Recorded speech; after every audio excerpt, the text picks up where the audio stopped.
What is going on, everybody? Welcome back to another episode of the Otaku Kickback Sessions. I'm your host, Easy the Shinobi.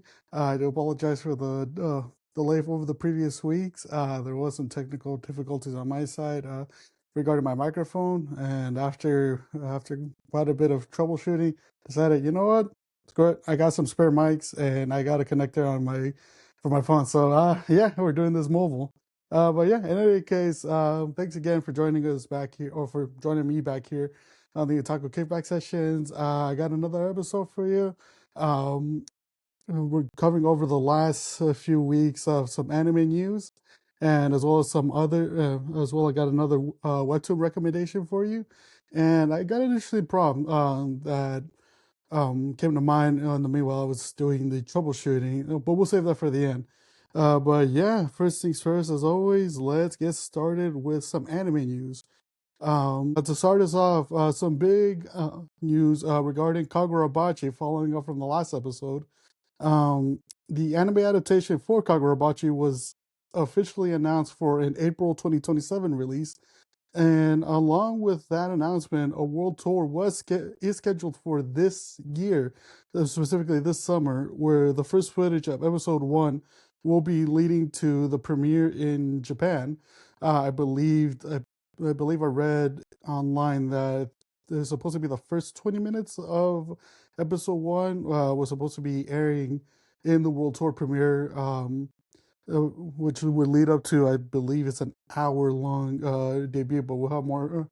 We should have more confirmation on that when the summer tour arrives here, or when it starts up and arrives shortly afterwards. But yeah, at least for the first teaser trailer that dropped a few weeks ago, it looks pretty interesting. It looks like something. It looks like basically something that's going to be really hyped up over the next couple months, and as well as leading into spring of next year.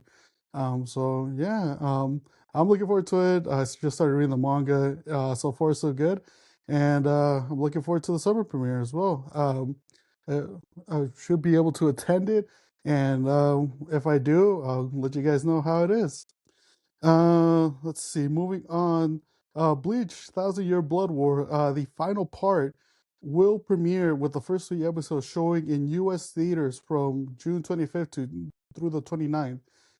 So in case you were wanted to get a first sneak peek at the end of the Thousand Year Blood War final part, you got your chance at the end of next month for a limited time showing. So yeah, if the tickets are on now, I highly suggest going to go get a few tickets if you're a Bleach fan, because they might go out quick.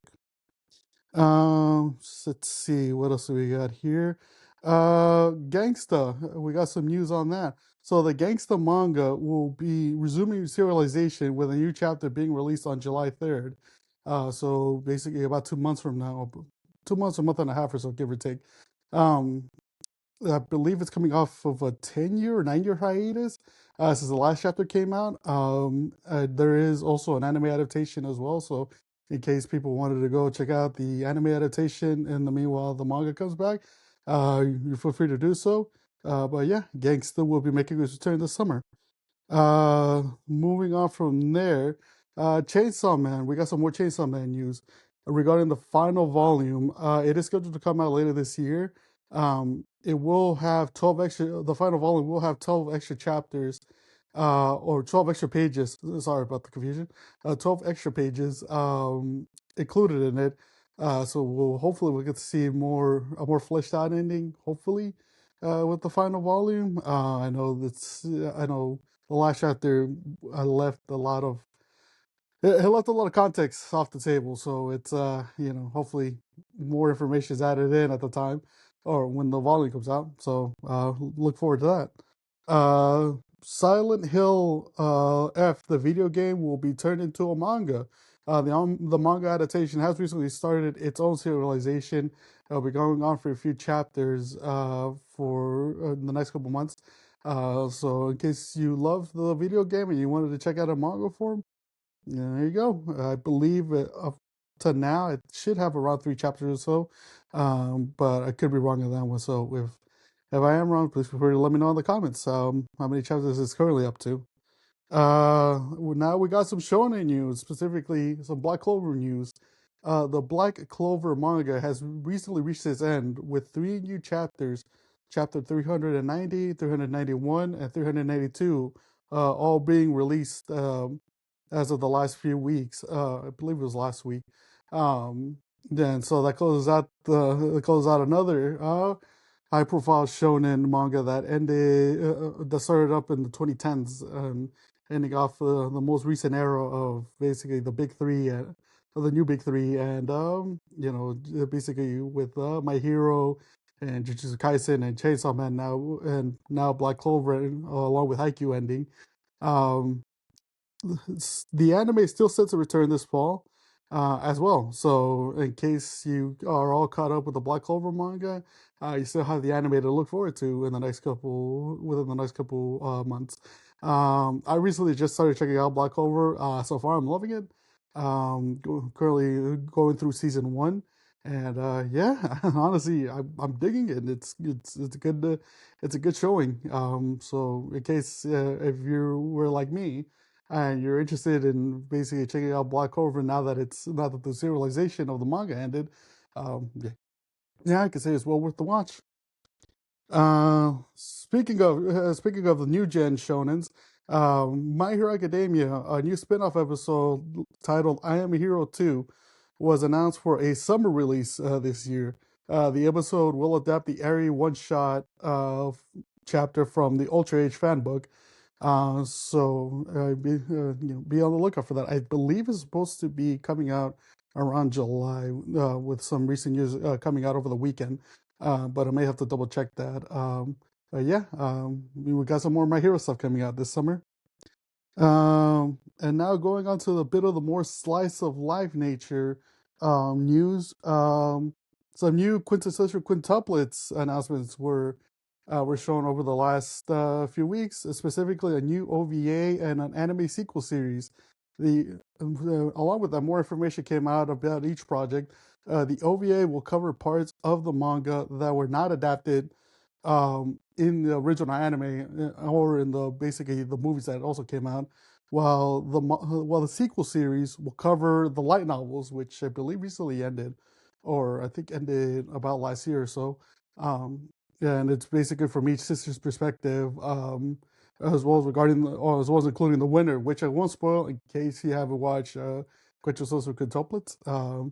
But yeah, if you're a Quintuplets fan, we got some new stuff coming in this year, as well as I believe there's a new video game that's going to come out. That either already came out or is going to come out this year as well. So yeah, please stay tuned for that. And now that we got the anime news section sealed off with, I did say last episode that I was going to give a recommendation to a webtoon that I was reading. And yeah, here it is. It is called The Patron of Villains. And just a quick summary about it, it is an isekai manhwa that you can find on Webtoon for free.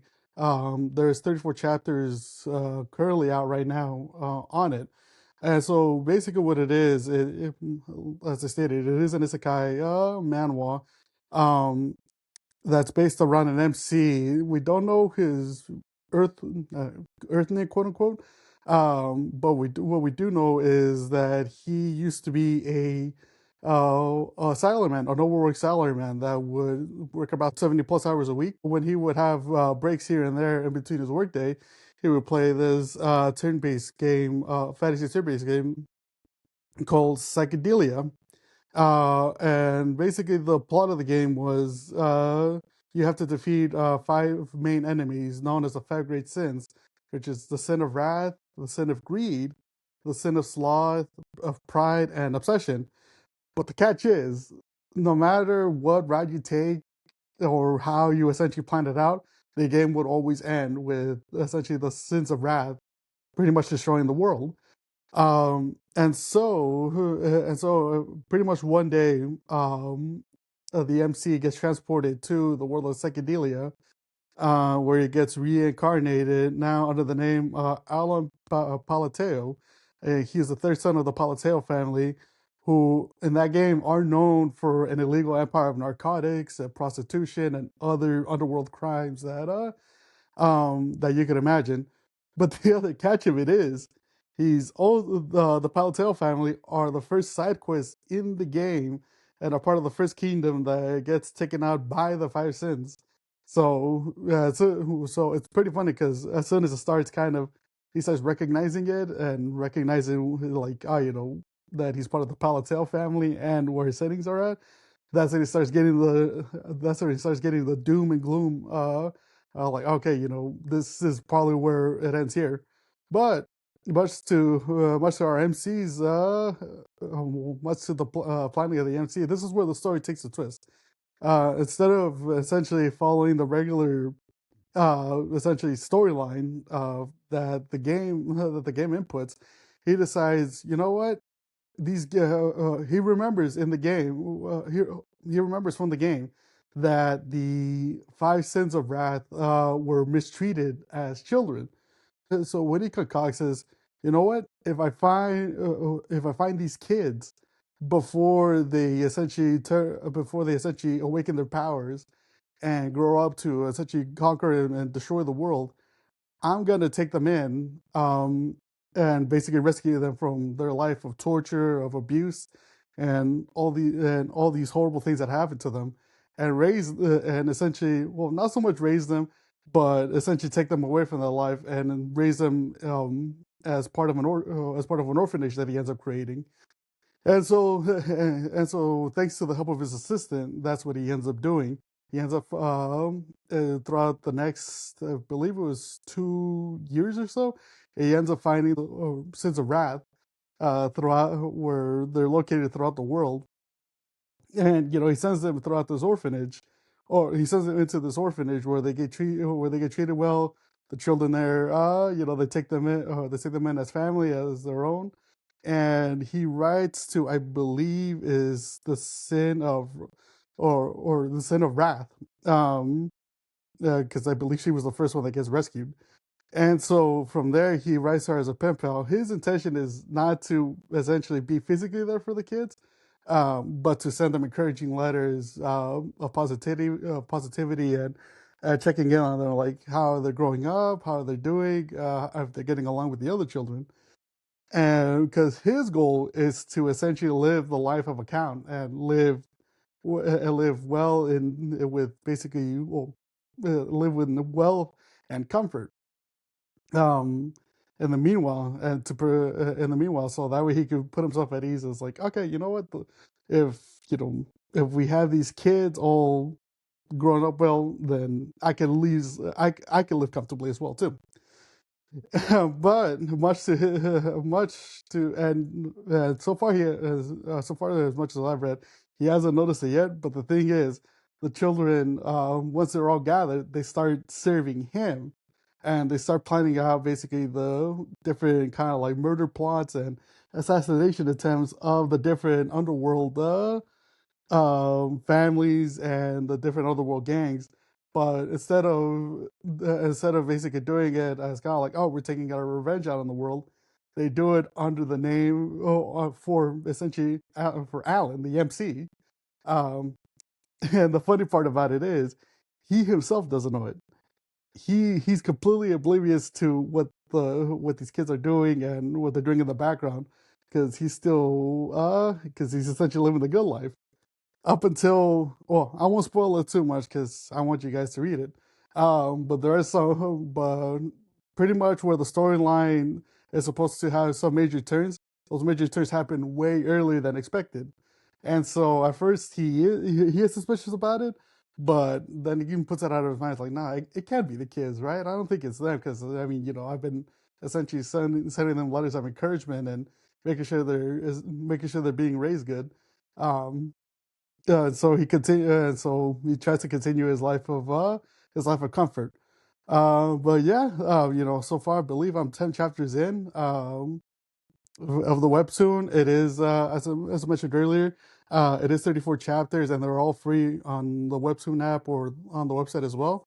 Again, the name of it is The Patron of Villains. It is a manhwa, and it's pretty entertaining. So in case guys want to go check it out, feel free to check it out. And yeah, it's good. It's a good read, and I'm looking forward to how the story ends because at least the parts where basically Alan's enjoying his life, it does get really funny because he's just oblivious to the whole thing. So feel free to check it out. And yeah, before we wrap up, since it is May, or as it's being promoted, or as we know on social media, is also anime. And I know we're about halfway through the month of May, so thanks again to these darn technical difficulties. So I wanted to essentially give you guys a prompt at the end of each episode that's being taken out in May. Just some fun stuff, just some fun fandom stuff that they can think of. The first prompt that I wanted to ask you guys as well as listeners to the show is, in your opinion, what is the two best arc stretch in any anime that you've watched? So, say for example, I'll give my picks as an example. Got to be the arcs in Dragon Ball Z specifically, where it starts off with the Android saga, then that midway through leads into the Cell saga. When you essentially got the mystery of the androids and essentially the awakening of Android 17 and 18, along with 16. Um, Before that, obviously, you have Future Trunks warning Goku about the androids coming in the following year, which then leads into essentially the androids hunting for Goku as he's basically recovering from the heart virus.